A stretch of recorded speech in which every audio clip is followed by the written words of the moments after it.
Assalamualaikum warahmatullahi wabarakatuh. Terima kasih atas kesempatannya. Perkenalkan, nama saya Baiti Rahma dengan NIM 2017310154 akan mempresentasikan untuk slide when to investigate, kapan kita melakukan investigasi. Pelaksanaan audit investigasi tidak berjalan sendiri, tapi melibatkan semua pihak, mulai dari pimpinan, para pejabat struktural, tim konsultan hukum, dan auditor investigatif. Praktik auditor investigatif sendiri ada beberapa tahapan. Yang pertama adalah tahapan perencanaan. Tahapan perencanaan seperti menentukan dan mencari jenis-jenis penyelewengan itu seperti apa. Kemudian mencari sebab-sebab penyelewengan tersebut dan menentukan siapa sajakah yang terlibat dalam penyelewengan tersebut. Kemudian mengestimasi besarnya kerugian atas penyelewengan tersebut. Yang kedua adalah tahapan pelaksanaan.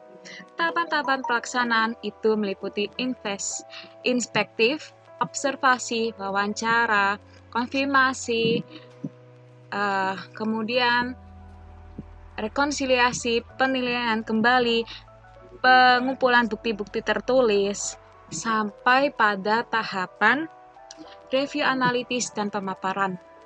Kemudian untuk tahapan pelaporan sendiri terdapat 5 tahapan, dan itu termasuk A, J, B, R, dan T. A sendiri itu akurat, J adalah jelas, B adalah berimbang, dan R relevan, T tepat waktu. Metode investigatif tindakan pencurian ada beberapa tahapan. Yang pertama adalah penjagaan dan kegiatan operasional secara rahasia. Yang kedua, pengawasan investigation dan penggunaan dan pencurian informasi melalui komputer. Ini ada 2 tahapan, yaitu melalui bukti fisik dan melalui bukti elektronik, di mana bukti fisik ini sangatlah penting jika permasalahan utamanya adalah persediaan. Karena persediaan sendiri dapat kita lihat salah atau benarnya ketika perhitungannya melalui bukti fisik. Kemudian untuk bukti elektronik ini sangatlah cocok dalam era yang modern, karena era modern ini banyak perusahaan menggunakan komputer dalam operasional perusahaan mereka. Dan pada saat pengumpulan bukti elektronik ini biasanya disebut sebagai forensik komputer.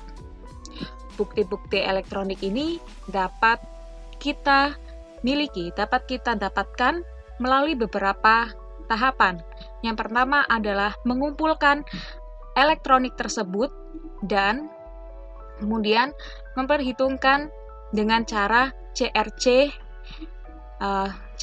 checksum. Lalu kita perlunya tindakan penelusuran secara manual dan otomatis. Sekian dari presentasi saya, akan dilanjutkan oleh rekan saya. Terima kasih. Wassalamualaikum warahmatullahi wabarakatuh.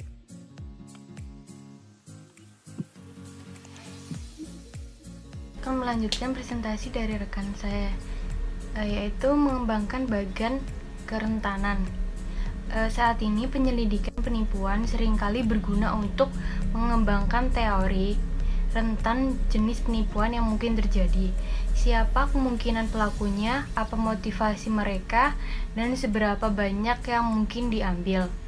Salah satu untuk mengembangkan teori tersebut adalah dengan menggunakan bagan kerentanan sebagai alat untuk mengembangkan secara eksplisit semua aspek penipuan dan untuk membangun teori penipuan. Bagan kerentanan mengkoordinasi berbagai elemen penipuan. Yang pertama ada aset yang diambil atau hilang. Yang kedua ada individu yang memiliki peluang pencurian. Yang ketiga ada metode investigasi pencurian. Yang keempat ada kemungkinan penyembunyian. Yang kelima ada kemungkinan konversi. Yang keenam ada gejala yang diamati. Yang ketujuh ada tekanan pelaku yang mungkin. Yang kedelapan rasionalisasi pelaku. Dan yang 9 kontrol internal utama yang harus dikompromikan agar pencurian terjadi. Dijelaskan oleh rekan saya.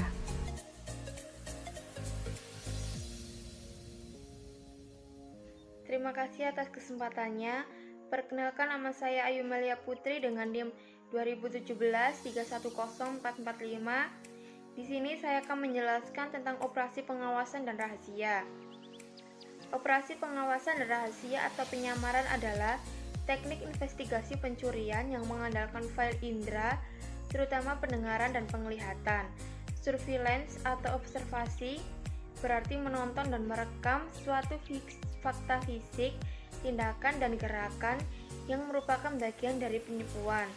Terdapat 3 jenis surveillance. Yang pertama yaitu stasioner atau titik tetap, yang digunakan dalam sebagian besar penyelidikan penipuan, termasuk penipuan laporan keuangan. Pengamatan titik tetap biasa dilakukan oleh siapa saja. Dalam melakukan ini pengamatan, penyidik harus menemukan tempat kejadian yang dapat dicermati dan diantisipasi aksi yang akan kemungkinan besar terjadi di tempat kejadian tersebut, dan harus mencatat secara rinci tentang semua kegiatan yang melibatkan tersangka. Yang kedua yaitu pengamatan keliling atau tailing, seperti yang digunakan dalam penipuan. Dalam suatu kasus, seorang auditor internal ditembak pada saat membuktikan tersangka, sedangkan potensi imbalannya untuk jenis surveillance tinggi dan mungkin termasuk untuk mengidentifikasi penerima barang curian atau pembayaran suap atau juga sogokan yang kemungkinan kegagalannya sangat tinggi dan sebaiknya dilakukan oleh para profesional. Yang ketiga yaitu pengawasan elektronik karyawan, yang dapat digunakan yaitu video kamera dan juga penyadap lainnya dalam bentuk pengawasan. Biasanya hanya tersedia untuk hukuman petugas penegak hukum. Pengawasan elektronik mungkin ada nilai terbatas dalam penyelidikan penipuan karyawan dan banyak kejahatan keraputi lainnya karena kekhawatiran terhadap privasi karyawan di tempat kerja. Namun, hal ini berguna untuk sistem kickback seperti kasus MCD, di mana penegak hukum terlibat banyak sekali perusahaan yang telah menetapkan aturan tata kelola kontrol atas semua bentuk pengawasan elektronik, termasuk video dan penyadapan dalam handphone mereka. Namun, kebanyakan memiliki kebijakan yang menyatakan bahwa semua data di perusahaan komputer termasuk email dan dokumen pribadi adalah milik proporsi dan dapat digunakan di investigasi. Pastikan untuk memeriksa dengan penasihat hukum sebelum melanjutkan dengan salah satu metode ini. Selanjutnya yaitu operasi pengawasan dan rahasia, yang biasanya legal selama mereka tidak menyerang akal sehat seorang yang berprivasi berdasarkan amandemen keempat untuk sumber daya manusia yang harus selalu dikonsultasikan sebelum bentuk pengawasan berlangsung. Selain itu, semuanya perusahaan dalam institut harus menetapkan dengan ketat tentang protokol mengenai penggunaan segala bentuk pengawasan untuk memastikan bahwa kontrol tersebut berjalan dengan sesuai semestinya. Operasi penyamaran legal dan valid asalkan tidak digunakan sebagai ekspedisi memancing pihak lain. Operasi penyamaran sangat memakan biaya dan waktu mengkonsumsi, harus digunakan dengan sangat hati-hati. Investigasi yang menyamar harus digunakan hanya jika satu, memungkinkan penipuan atau kejahatan konsulif berskala besar. 2. Metode investigasi penipuan gagal. Yang ketiga, investigasi dapat dipantau secara ketat. Dan yang keempat, adanya alasan yang signifikan untuk meyakini bahwa penipuan sedang terjadi atau berulang. Dan yang kelima adalah investigasi sangat sesuai dengan hukum dan etika organisasi. Yang keenam, investigasi dapat tetap rahasia. Dan yang terakhir yaitu ketujuh, otoritas penegakan hukum diinformasikan ketika bukti yang sesuai telah diperoleh dan terakumulasi. Terima kasih, selanjutnya akan dijelaskan oleh rekan saya. Terima kasih atas kesempatannya. Perkenalkan, saya Alif Abdurrahman dengan NIM 2017-310453. Di sini saya akan melanjutkan presentasi dari teman saya, yaitu saya akan menjelaskan tentang invigilation. Invigilation ini artinya adalah teknik investigasi tindakan pencurian yang melibatkan pengawasan ketat tersangka selama masa ujian. Kontrol sementara yang begitu ketat dikenakan pada aktivitas yang selama periode pengintaian membuat penipuan hampir tidak mungkin dilakukan, seperti peluang ini biasanya digunakan di area yang beresiko tinggi seperti inventaris mahal, area dengan kontrol yang buruk, penerimaan dan pemuatan barang, dan serta miskinnya kontrol atas catatan akuntansi. Saat melakukan invigilation, manajemen harus menentukan pada sifat yang sebenarnya dari peningkatan sementara dari kontrol yang diperlukan untuk menghilangkan peluang penipuan. Untuk mendapatkan hasil yang akurat, umumnya disepakati bahwa invigilation ini membutuhkan waktu 14 hari. Itu pun juga tergantung pada frekuensi dan sifat transaksinya. Lalu invigilation ini adalah teknik investigasi yang bisa menjadi investigasi yang mahal. Ini harus digunakan hanya dengan persetujuan manajemen, dan itu harus dibatasi untuk area bisnis yang terpisah dan mandiri. Sekian presentasi dari saya, akan dilanjutkan oleh teman saya. Terima kasih.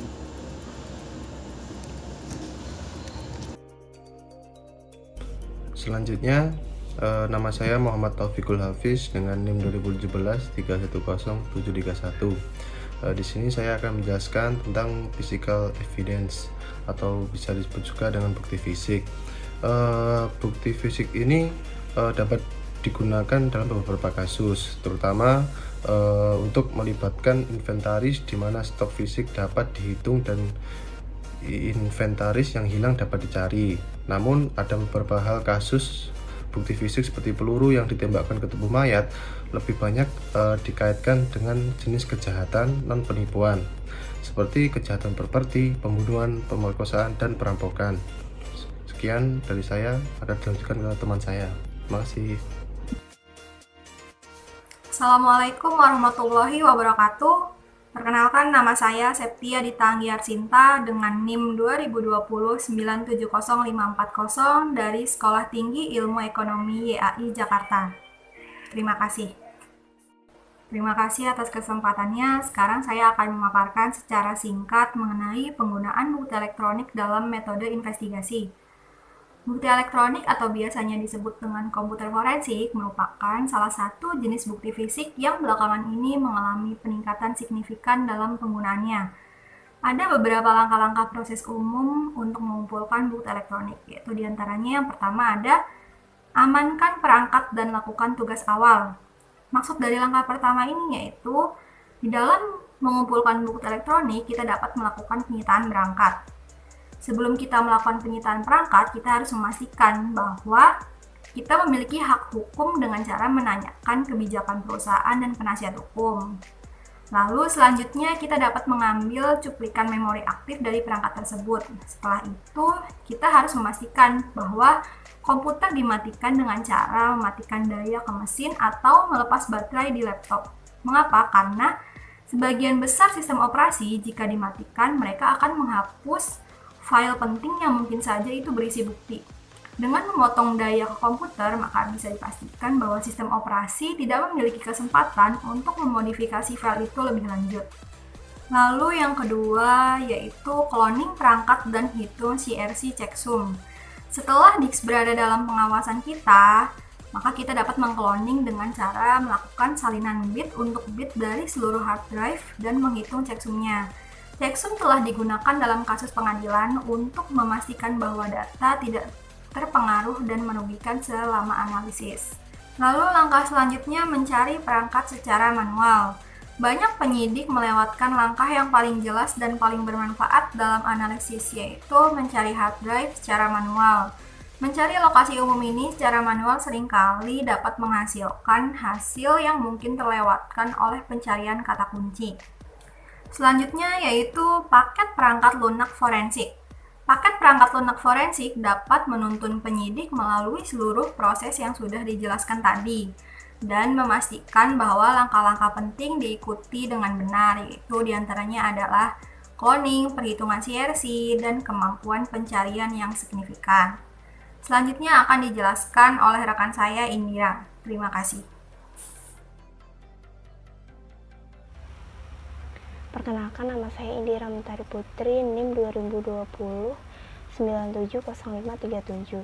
Di sini saya akan menjelaskan tentang email system. Di zaman digitalisasi seperti sekarang, investigasi kecurangan dapat dilakukan pada komputer dan jejak digital lainnya, seperti pesan teks, direct message di media sosial, maupun melalui email. Anehnya, banyak orang yang masih menganggap email sebagai metode komunikasi yang aman. Padahal email system telah menjadi perhatian khusus dan menjadi pertimbangan selama penyelidikan karena banyak pergerakan yang mungkin dilakukan oleh para pelaku kecurangan. Email seringkali digunakan sebagai wadah komunikasi antar para pelaku kecurangan. Email diberi pertimbangan khusus karena salinan file atau percakapannya tersimpan di banyak tempat. Contohnya di laptop atau HP dari pengirim, kemudian laptop atau HP dari penerima, serta di 2 atau lebih server email yang terlibat dalam transmisi. Contohnya ketika email tersebut di-CC atau di-forward. Dalam melakukan investigasi email, kita dapat meminta dukungan dari tim IT untuk memahami jenis email yang digunakan dalam setiap kasus dan cara mencarinya. Karena email berbasis web dalam pengguna browser cukup sulit untuk dicari. Contohnya Outlook, Gmail, dan Yahoo Mail. Dalam kasus ini, semua email disimpan di penyedia situs dan memerlukan surat perintah untuk mengaksesnya. Namun beberapa informasi masih mungkin dapat ditemukan dengan pencarian kata kunci atau riwayat pencarian. Terdapat beberapa langkah dalam mengumpulkan bukti dari email, yaitu yang pertama, mengamankan perangkat, kemudian menggandakan perangkat, kemudian mencari perangkat secara manual, yaitu dengan melakukan log komputer, yaitu aktivitas web, dokumen, gambar, folder video, recycle, USB, CD di dalam atau di sekitar perangkat, file yang baru dimuat, log obrolan, maupun riwayat email. Kemudian mencari perangkat dengan prosedur otomatis, contohnya dengan keyword. Kemudian yang terakhir adalah memastikan investigasi yang dilakukan mengikuti prosedur yang benar dan menyeluruh, memastikan semua kegiatan yang dilakukan tidak melanggar hak hukum, yaitu privasi. Kemudian, comprehensive example of using safe investigation methods. Di sini kita akan membahas tentang artikel yang pernah dimuat di The CPA Journal pada September 2003. Dengan judul Exotic and Dazzling Investigating of Book Fraud Scams yang ditulis oleh Thomas Bakoff dan James Clifton. Artikel ini menjelaskan tentang investigasi terhadap pencurian tunai atau skimming yang terjadi di Northern Exposure. Northern Exposure sendiri adalah sebuah klub malam yang menampilkan penari eksotis yang dimana sumber pendapatan utamanya adalah biaya masuk bar dan penjualan makanan, bir, dan minuman keras. Pada saat itu, peraturan lokal melarang jenis hiburan yang ditawarkan oleh Northern Exposure. Namun, manajer klub berhasil mengajukan petisi ke Dewan Kota untuk mendapatkan pengecualian. Dan kemudian, Northern Exposure diizinkan untuk melanjutkan operasi dalam lingkungan bebas tanpa persaingan. Karena pengecualian tersebut, potensi keuntungan klub sangat besar. Namun nyatanya, jika tidak menghasilkan margin sebesar 35% seperti yang pemilik harapkan. Kesimpulan yang didapat dari artikel tersebut adalah uang tunai merupakan aset yang paling sering dicuri oleh karyawan yang tidak jujur. Penipu biasanya menargetkan uang masuk atau keluar. Memahami kontrol dan prosedur pelaku bisnis saat memproses arus kas adalah hal yang sangat penting saat melakukan pemeriksaan penipuan. Kontrol arus kas yang tidak memadai, terutama atas jumlah yang substansial, memungkinkan karyawan yang tidak jujur mengalihkan kas ke kantong mereka sendiri. Memahami kontrol ini memungkinkan penyidik untuk menghasilkan ide yang dikenal dengan fraud theories, yang menggambarkan bagaimana seseorang dapat mencuri uang dari organisasi tanpa ketahuan. Ide-ide ini dapat dikategorikan sebagai skema penipuan on-book dan off-book. Secara historis, penegak hukum dan penyelidik keuangan enggan menyelidiki skema penipuan off-book karena kurangnya bukti dokumenter langsung. Studi kasus tentang Norton Exposure ini menggambarkan berbagai metode efektif yang digunakan untuk mendeteksi dan menyelidiki skema penipuan off-book. Metode tersebut termasuk analisis laporan keuangan, kemudian pengawasan rahasia, kemudian invigilation, dan admission seeking interviews. Langkah-langkah pemeriksaan kecurangan yang dilakukan mencakup yang pertama, memahami arus kas. Dengan mewawancarai Swenson selaku pemilik dan personel lainnya, penyelidik penipuan mengetahui bahwa perhitungan uang kas dilakukan di malam hari oleh manajer shift malam. Namun, uang tersebut baru akan disimpan di keesokan harinya oleh manajer shift pagi. Dan perubahan inventaris minuman keras tidak direkonsiliasi dengan penerimaan kasir. Kemudian yang kedua adalah menghasilkan teori penipuan. Pemeriksa kecurangan memutuskan bahwa akan relatif mudah bagi karyawan untuk mencuri dan tidak tertangkap berdasarkan dari tingkat kontrol yang mereka temukan.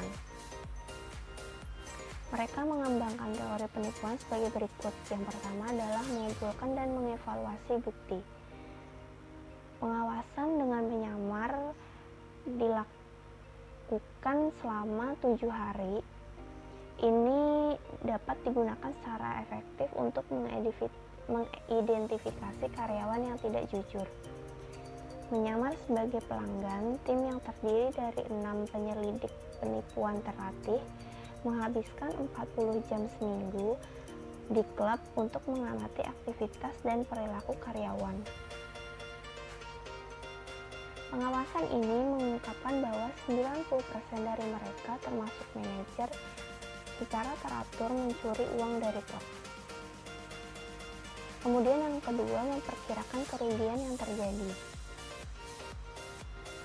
Dengan metode invigilation tidak langsung ini, total perkiraan kerugian penipuan tahunan karena skimming atau pencurian tunai yaitu sebesar $379.974. Kemudian mengajukan klaim dan menekankan biaya. Selama wawancara, Betsy Smith selaku manajer dihadapkan pada bukti dari pengawasan rahasia, invigilation, dan wawancara karyawan, dan setelah 2 jam dia mengaku mencuri hampir $100.000 selama 3 tahun. Setelah itu, penyelidik membuat rekomendasi pencegahan penipuan. Bisnis dengan padat uang, contohnya bar, restoran, kasino, toko serba ada, dan bioskop, rentan terhadap skema off-book fraud. Karenanya, pencegahan yang paling efektif adalah dengan menanamkan persepsi deteksi ini ke dalam benak karyawan. Dalam kasus merchant exposure, dua aset yang paling rentan terhadap pencurian adalah uang tunai dan inventaris,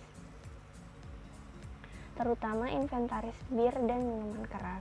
Akibatnya, diperlukan pengendalian internal yang lebih baik untuk melindungi aset tersebut. Pengendalian internal tersebut telah diterapkan. Yang pertama, akses persediaan minuman. Pengendalian internal berikut telah diterapkan. Yang pertama, akses persediaan minuman keras dan bir dibatasi untuk satu orang, yaitu kepala bartender. Kemudian yang kedua, meja kasir ditutup sendiri oleh manajer shift malam. Kemudian yang ketiga, karyawan didorong untuk menghubungi hotline penipuan jika mereka mengetahui aktivitas penipuan yang dilakukan oleh salah satu karyawan. Kemudian yang terakhir adalah kamera pengawas dipasang langsung di atas setiap kasir untuk memastikan bahwa kasir melakukan penjualan dengan benar. Kesimpulan yang didapat adalah perusahaan akan selalu rentan terhadap penipuan pada titik-titik di mana uang tunai masuk dan keluar dari bisnis. Tetapi, bahkan bisnis padat uang dapat mengambil tindakan untuk memastikan bahwa penipuan diminimalisir atau diberantas. Meskipun kurangnya bukti langsung, skema penipuan off-book seperti skimming yang terjadi di Northern Exposure dapat dideteksi dan digagalkan melalui teknik investigasi tidak langsung dan kontrol cermat atas arus kas yang dihasilkan bisnis.